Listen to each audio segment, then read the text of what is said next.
মা ইলিশ রক্ষায় অভিযানে নেমেছে নৌবাহিনী। এ বিষয়ে নিয়ে আরো খবরাখবর জানাতে বরিশাল থেকে আমাদের সাথে সরাসরি যুক্ত হচ্ছেন সহকর্মী কাউসার হোসেন রানা। চলে যাচ্ছে তার কাছে। রানা, এই নিষেধাজ্ঞা উপেক্ষা করে যারা জাটকা নিধন করছেন, প্রশাসন তাদের বিরুদ্ধে কি পদক্ষেপ নিচ্ছে?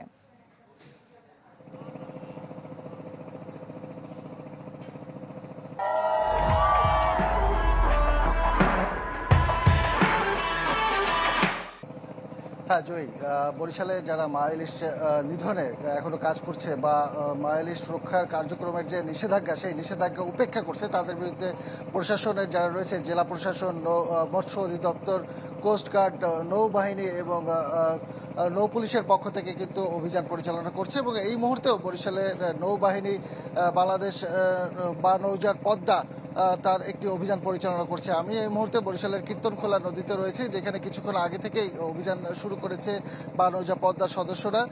এখানে লেফটেন্যান্ট কমান্ডার নাফিউর রহমান আমাদেরকে জানিয়েছেন যে দেশের বিভিন্ন নদ নদীতে মা ইলিশ রক্ষায় তারা অভিযান পরিচালনা করছে এবং এ পর্যন্ত তারা বিপুল পরিমাণ অবৈধ কারেন্ট জাল সহ অন্যান্য জাল তারা জব্দ করেছে ইলিশ মাছ, এবং আটক করা হয়েছে জেলেদেরকে। আপনাকে একটু জানিয়ে রাখি যে দেশের 9টি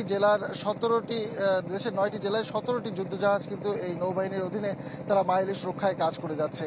আমাদেরকে যেটি জানানো হয়েছে যে 4 অক্টোবর থেকে আগামী যে 22 দিন মা ইলিশ রক্ষা অভিযান রয়েছে, সেই অভিযানে শুধু নৌবাহিনী নয়, এর সাথে মৎস্য অধিদপ্তর, নৌ পুলিশ, কোস্টগার্ড এবং জেলা প্রশাসনের সহায়তায় অভিযান চালানো হচ্ছে। এর আগে আমরা জেনেছি যে হিজলাতে বেশ কয়েকবার অভিযান চালানো হয়েছে এবং সেখানে অভিযান পরিচালনাকারী যারা ছিলেন মৎস্য অধিদপ্তরের কর্মকর্তা, উপজেলা প্রশাসনের কর্মকর্তা, তাদের উপরে যারা অসাধু জেলে রয়েছে তারা হামলাও চালিয়েছে। তো এইসব বিষয় কিন্তু প্রশাসনের পক্ষ থেকে অভিযান চালানো হচ্ছে এবং ব্যবস্থা নেওয়া হচ্ছে। তো এই ছিল অভিযানের বর্তমান পরিস্থিতি।